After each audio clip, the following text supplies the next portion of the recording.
Wense Ban Ki-moon, secrétaire général Nations Unies.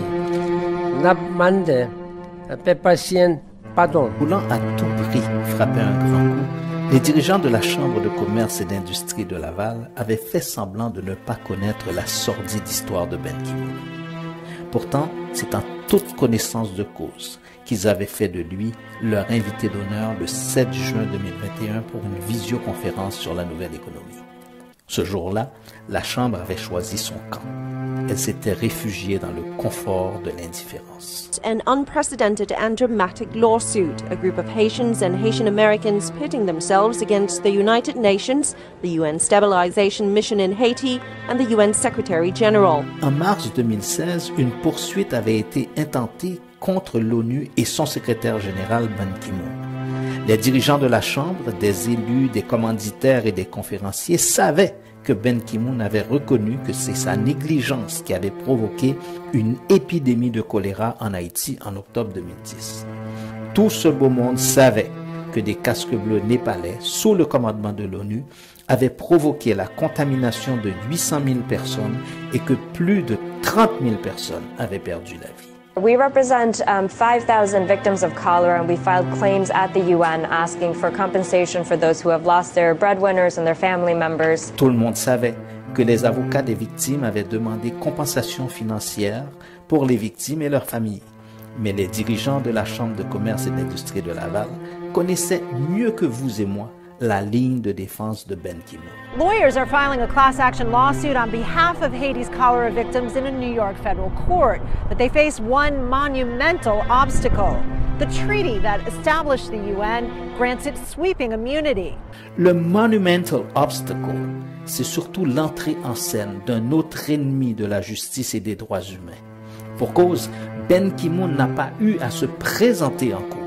Il pouvait compter sur la complicité du plus puissant des ennemis d'Haïti. Lawyers from the US government, acting on behalf of the UN as its host country, argued for the case to be dismissed under UN immunity laws. And those immunities are vital, and particularly for the United Nations, to carry on its peacekeeping missions around the world. Mais le juge savait que la présence du gouvernement Obama devant la Cour n'avait qu'un seul objectif: protéger le droit de tuer des Américains. If this had been the United States Army and a claim were brought against the United States, there would be immunity for that, would there not? Would it not be the case that if these were American rather than Nepali soldiers serving under the American flag rather than under the United Nations flag, there would be immunity? Arguments on both sides address a very fundamental question: UN immunity versus UN impunity. Nous pas fait assez les maladies choléra, rive, et puis les plailles dans le pays, nous regrettons en pile. Ben Ki-moon a admis et présenté des excuses pour ses négligences. La Cour a confirmé son immunité.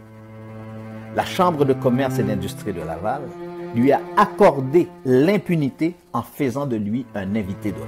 Malgré tout, le juge a tenu à rappeler un principe élémentaire que des gestionnaires, des élus et des gens d'affaires réunis autour d'une chambre de commerce ne peuvent ignorer, à moins là aussi de trouver refuge dans l'indifférence, cette option bon marché à la portée de ceux qui manquent de courage. If somebody is injured through the negligence of a commercial enterprise, we don't say, oh, look how well the company has done about seeing to it that this doesn't happen again.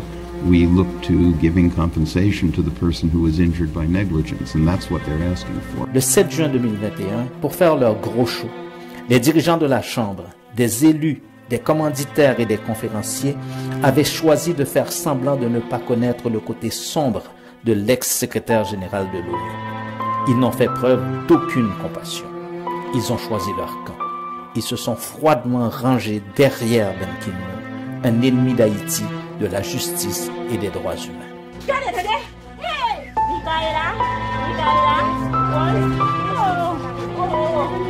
Wense Ban Ki-moon, secrétaire général Nations Unies. Wen konen pardon, pas guéri malin.